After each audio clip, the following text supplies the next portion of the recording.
Hey everyone, my name's Eloise. I'm a master's student at Swinburne. I finished my undergrad at Swinburne last year, and this year I'm going to be doing my master's in occupational therapy. There's a good chance if you're watching this video that you are completing DOM's motor learning and control unit in the Bachelor of Exercise and Sport Science.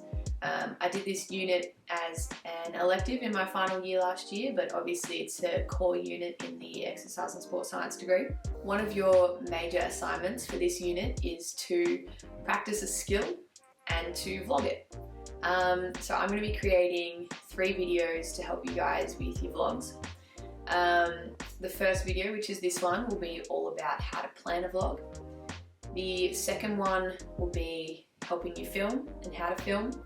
And the third video will be how to edit using iMovie, which is an Apple application. So if you've got an iMac, an iPad or an iPhone or a MacBook, you'll be able to edit using iMovie. Alternatively, Alan will be creating another video showing you guys how to use Adobe. As a Swinburne student, you get full, complete, free access to the Adobe Creative Cloud. So if you want to learn how to edit using some more professional software, jump over at the end and watch his video as well. So in this first video today, we'll be going over all about how to plan your vlogs so that you can communicate the information effectively. You don't need to script the whole video. You can if you want, but it's best to at least put together a rough idea of what you want to say, what you want to film, how you want to do it. You can use anything to do this. It could be a Word document, you could fully storyboard it if you wanted. You could even just write out a rough draft of what you want to say in the notes on your phone. But for each week, there'll be a particular constraint that you'll explore in class, and then it's up to you to implement this constraint into your vlogs, into your skill practice, and demonstrate how you would incorporate it into that skill practice.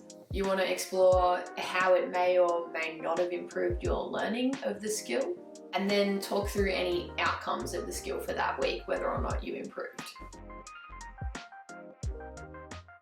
Okay, so it's time to create the plan. I'm just going to call it week 1 video planning,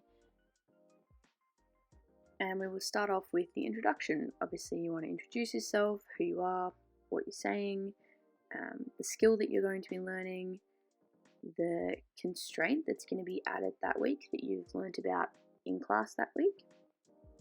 We then obviously need to actually film the skill. So you'll practice the skill normally, and you'll have some footage of this. You'll then practice it with the constraint added in as well. Once you've practiced your skill, it's time for the conclusion. You'll explain the results, any outcomes, how you found actually practicing the skill, whether or not you improved, and whether or not the constraint actually helped you in your learning. So for the purpose of this video, I'm just dot pointing everything.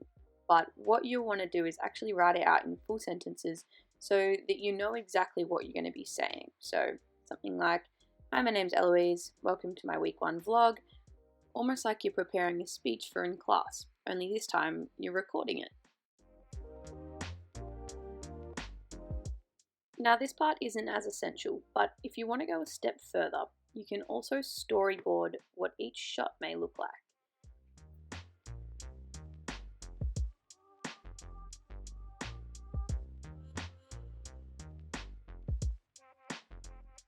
So here for the introduction, I want this first shot to just be me in the frame. I want it cropped to be basically my head, my shoulders in the shot, and just a plain white background.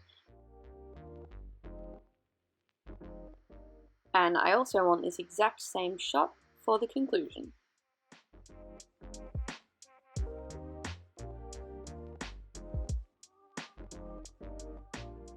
For the actual skill practice, obviously this camera angle might be a little bit different. So I want to be standing in the frame completely. I want to be able to see my whole body in the frame, so that you can actually see me practicing the skill.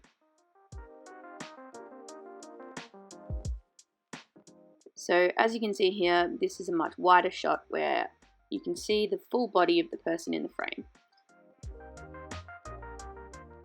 Now don't judge the artistic skills here. It doesn't need to look perfect, it's just a rough idea of what I want each shot to look like. Again, you don't have to do this, but it is a good extra step to get an idea of what it will all look like.